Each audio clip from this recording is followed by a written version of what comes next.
ଶିଆଳିଲତାରେ ତିଆରି ହେବ ରଥ ଦଉଡ଼ି। କେନ୍ଦୁଝରର ପ୍ରସିଦ୍ଧ ବଳଦେବଜୀଉଙ୍କ ରଥ ନିର୍ମାଣ ଶେଷ ପର୍ଯ୍ୟାୟରେ ପହଞ୍ଚିଛି। ଆଉ ଏହା ସହ ଜଙ୍ଗଲରେ ଶିଆଳିଲତା ଖୋଜିବାରେ ଲାଗିଛନ୍ତି।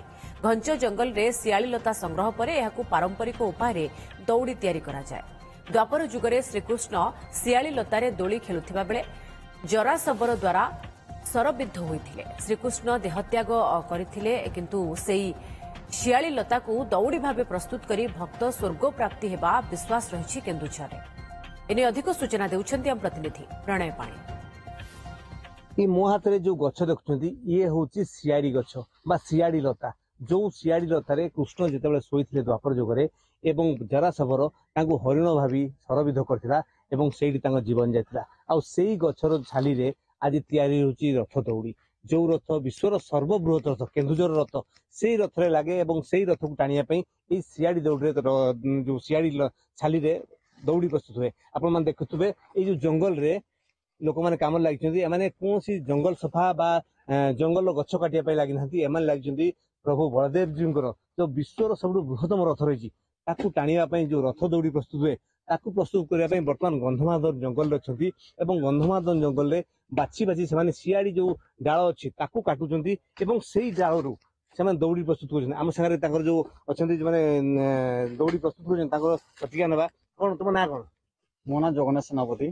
ଏଇ ଯୋଉ ଏଇଟା କି କଣ କରୁଛ? ଏଗୁଡ଼ା ଆମର ପୂର୍ବ ପୁରୁଷରୁ ମାନେ ସେମାନେ କହି ଆସିଛନ୍ତି ଯେ କି ମାନେ ଯୋଉଠିକି ଆମେ ରଥ ଦଉଡ଼ି ଦିଆଯାଉଛି ଆମ ଶିଆଳି ଲତାରେ ପ୍ରସ୍ତୁତ କରାଯାଉଛି।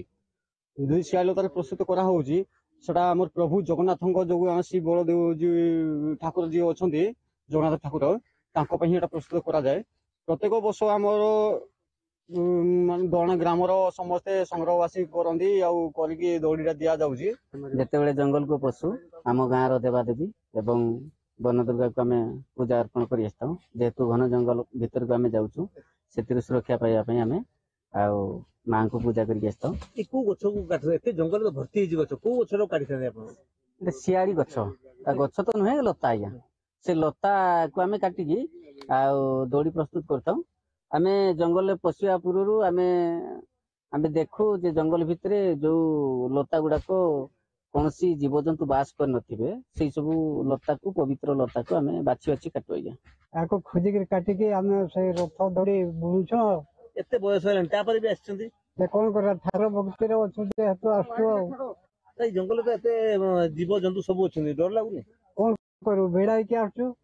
ଆଉ ଯେମିତି ହେଲେ ଆମେ ଆଉ କରିବା ହିଁ କରିବା ବୋଲିକି ଭାବିକି ଠାକୁରକୁ ଯେହେତୁ ଭକ୍ତିରେ ଅଛୁ, କିଛି ଲୋକ 2-4 କୁନ୍ଦରି ହେଲେ ମାରିପାରି ବୁଢା ଲୋକ ବୋଲିକି ଆସିଛି। ଆଉ ଦେଖୁଛୁ ହାତୀ ଫାତି ସବୁ ବୁଲୁଛନ୍ତି କିନ୍ତୁ କେବେ କିଛି କେହି କିଛି କରନ୍ତି? ନାଇଁ ଆମେ ଠାକୁରକୁ ମୁଣ୍ଡିଆ ମାରିକି ଆସୁ ଆମ ଗାଁରୁ ବଣା ଗାଁରୁ। ଏଇ ଆପଣ ଶୁଣୁଥିଲେ ଯେ ଯୋଉଠି ଭକ୍ତି ସେଇଠି ଭଗବାନ। ଯଦିଓ ଜଙ୍ଗଲରେ ସବୁ ପ୍ରକାର ବନ୍ୟଜନ୍ତୁ ଅଛନ୍ତି ତାପରେ ବି ଏମାନେ ଠାକୁରଙ୍କୁ ସ୍ମରଣ କରି ଆସି ଏଇ ଯୋଉ ଛାଲି ନେଇ ଦଉଡ଼ି ପ୍ରସ୍ତୁତ କରନ୍ତି। ସେଥିପାଇଁ ଆଜି ପର୍ଯ୍ୟନ୍ତ କୌଣସି ଅଘଟଣ ହେଇନାହିଁ। କେନ୍ଦୁଝର ଗନ୍ଧମାର୍ଦ୍ଦନ ଜଙ୍ଗଲରୁ ପ୍ରଣୟ କୁମାର ପାଣି, OTV।